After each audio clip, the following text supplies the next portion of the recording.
Hello green lovers, चलिए आज मैं बताती हूँ ऑर्गेनिक खाद आप किस तरह से बनाएं और किस तरह से कैरेट को भरें कम मिट्टी से।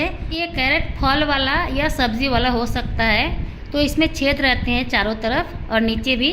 तो नीचे आप बोरा बिछा सकते हैं, जो चावल के बोरा होता है कट्टा, उसको काट के आप बिछा लें, क्योंकि मिट्टी के नीचे रहता है वो जल्दी ख़राब नहीं होता।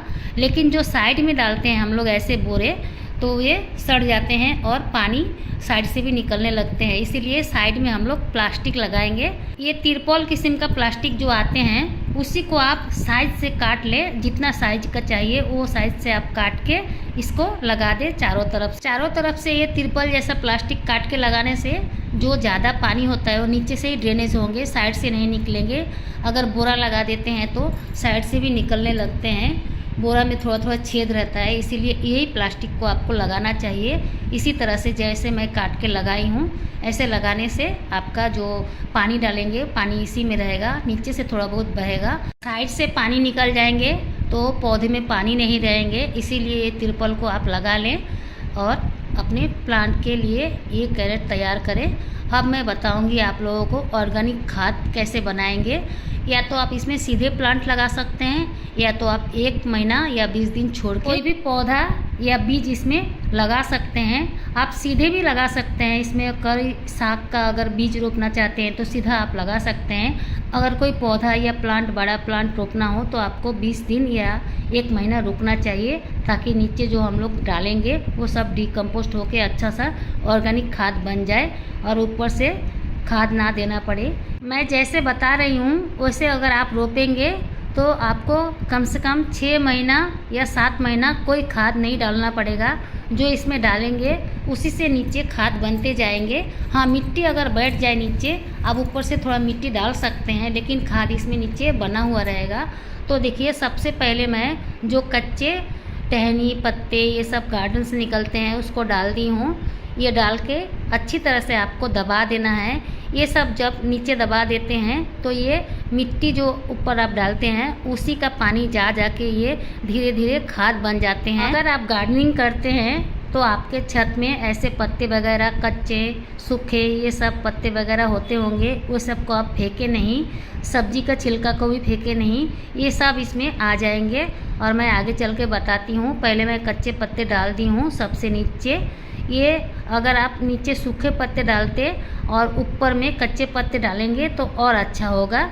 मैं नीचे कच्चे पत्ते ही डाल दी हूँ, क्योंकि मेरे पास बहुत सारे कच्चे पत्ते हैं, इसीलिए मैं नीचे डाल दी हूँ। तो ये कोई बात नहीं है कि कच्चे पत्ते नीचे डालें या सूखे पत्ते नीचे डालें, कोई भी आप लेयर बना सकते हैं। तो पहले मैं कच्चे कचरा को डाल दी हूँ, कच्चे पत्ता या टहनी ये सब को, फिर से सूखा जो टहनी वगैरह है या पत्ता वगैरह है उसको रखी हूँ, उसको डाल रही हूँ। तो आप ऐसे लेयर पे लेयर बनाते जाइए। जैसे एक लेयर आप कच्चे पत्ते का डालें, फिर उसमें थोड़ी सी मिट्टी डालें। मैं मिट्टी नहीं डाल रही हूँ क्योंकि मेरे पास मिट्टी कम है, मैं बता दे रही हूँ आप लोगों को आपको कैसे बनाना है। जैसे एक लेयर कच्चे पत्ते का डालें, फिर मिट्टी का डालें, फिर सूखे पत्ते डालें, फिर मिट्टी का एक लेयर डालें, फिर आप इसमें सूखे पत्ते या कच्चे पत्ते डाल के एक लेयर मिट्टी का डाल के, फिर ये जो सब्जी का छिलका मैं डाल रही हूँ उसको लास्ट में डालें। लास्ट में डाल के इसके ऊपर मिट्टी डालें, मिट्टी डाल के इसको अच्छी तरह से दबा दें। देखिए, जो सब्जी का छिलका है किचन में निकलता है, सारे छिलके आप डाल सकते हैं, चाहे आम के हो अनार के हो। जैसे आम मीठे होते हैं उसका भी छिलका आप इस्तेमाल कर सकते हैं खाद के लिए, वे कुछ खराबी नहीं करता। लेकिन इसमें कुछ आपको डालना होगा जो मैं अभी आगे जाके बताऊंगी। मैं नहीं डाली हूँ, लेकिन आप लोगों को मैं बता दूंगी क्या डालने से अच्छा होगा।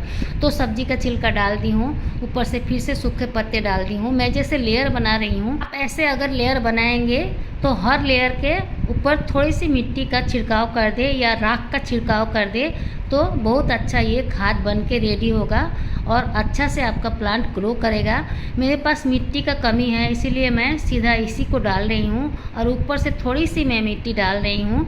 ये मिट्टी डालने के बाद आप इसके ऊपर थोड़ा सा सरसों का खली, जैसे ये इतना बड़ा कैरेट आप तो पहचान ही गए होंगे, फल वाला के पास ऐसे मिलते हैं कैरेट। इस कैरेट में आपको 25 ग्राम सरसों का खली गुड़ा करके डालना है, यानी कि पाउडर करके डालना है, और 15 ग्राम के मात्रा में चूना डालना है। चूना और सरसों खली दोनों पाउडर के फॉर्म में डालें और भुजा हुआ चूना होना चाहिए।